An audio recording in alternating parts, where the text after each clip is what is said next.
technology. And we're going to finish up within about 15 minutes. We've been going since 8:30, and some of you have travelled internationally. I myself only arrived from Prague via London at 3 a.m. yesterday. But the whole point that we were sort of walking on was, how would we approach this question of learn shift? How could we actually move forward? We got this coming up.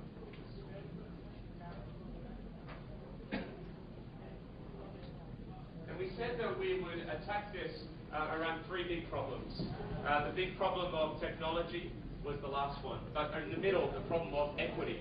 And before that, the problem of teachers. And we saw that this triangle of key problems, if we really kind of attacked it and made progress together, we could start to see how these interconnected initiatives could really start taking us on the way to a learn shift. So look, from me to you, thanks so much for working so hard today. Thanks for hearing the call and coming along and meeting with like-minded educators. Because if we've taken away anything from all the ideas and the sharing, it's that we're actually part of a network here. A network that is unbelievably committed to the learning of young people, but incredibly experienced in diverse ways. And that's really at the heart of any problem-solving community, a deep passion for the work, and incredible diversity across sectors. In academic disciplines now, they tell me that we can't make much more progress if we stay in the discipline. That indeed, if we keep burying ourselves purely in one department, we make less and less progress for a huge amount of additional money.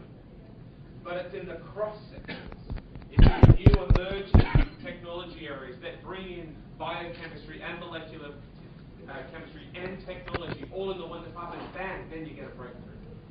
And I can't help but feel that in education, we can't really make much more progress if we only stay here in this spot.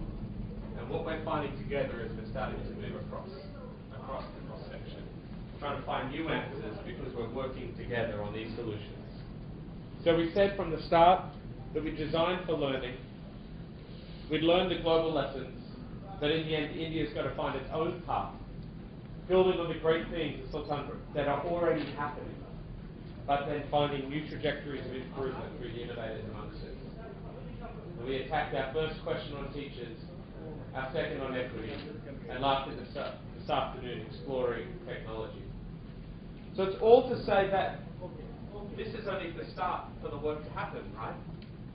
And it's been great to share lots, and in many ways perhaps we had more sharing than we planned as far as we wanted to have more time in actionable initiatives on the tables.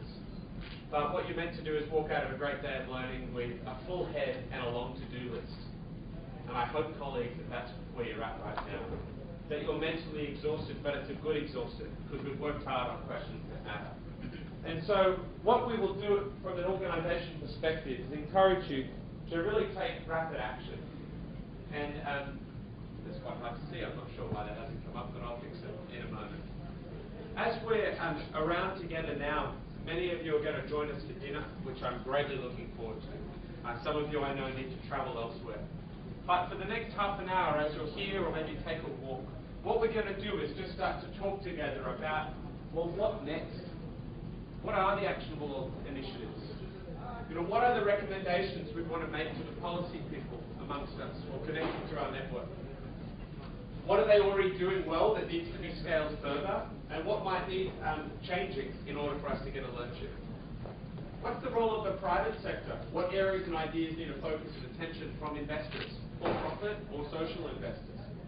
What's the role of schools and practitioners in this ecosystem in developing new teachers or testing new models of learning? Could an entrepreneurial startup partner with you to test what works, to get the evidence, not just the promise? The roles of universities, of incubators of learning innovation, putting some seed capital to bear on what could happen there, and all the way through to the social sector. So what would be fantastic is at your tables, and I'll change the font so it comes out more clearly, that perhaps you yourself would want to take one or two of the key questions and spend some time as a group, just 20 minutes or so, thinking, where would we take this and what would we do? But what I would like to do, if it's okay with you, is to formally close the formalities of the discussion so people can spend this time quietly working through these questions, making some connections, making sure you leave with none of your business cards left because you've confidently spent this last half an hour sharing with other people and connecting. So from me to you, first I want to say thank you, Dr. Podar, for your incredible support of this work, for your vision, for your presence here throughout the day. So could we please give Dr. Podar I also want to publicly give great thanks to Avitna and to Aaron Podar School, to Sunita and the others who have worked literally through the night to make sure this room is what it is. So thank you. We talked before that in the private school sector there may be additional capacity that could be used to drive the system forward. We've seen a remarkable example of that in this whole event. They've done all the work, I can assure you.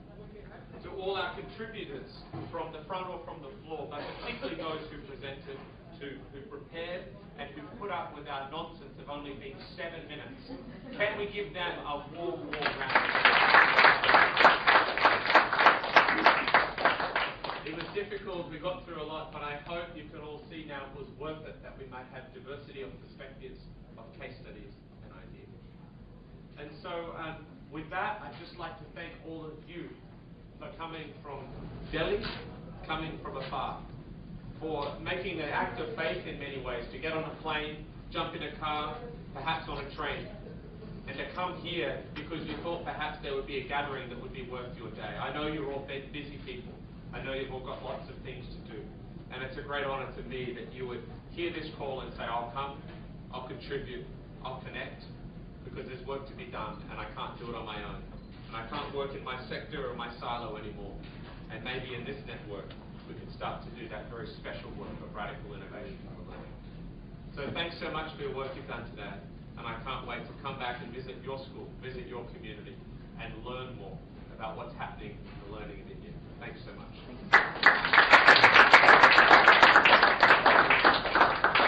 So dinner will be served at about 6 o'clock. And can we thank you, please? Yeah, thank you so much.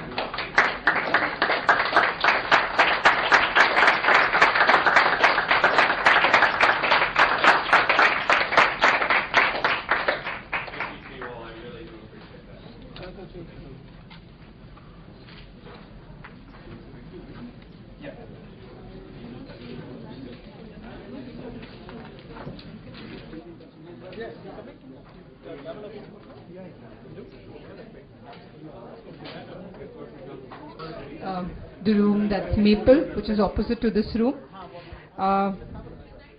We should make it at 6, Simon? Yeah, Dinner. People might want to talk here. They might take a walk in the garden. And we're meeting back at 6 for dinner at Maple.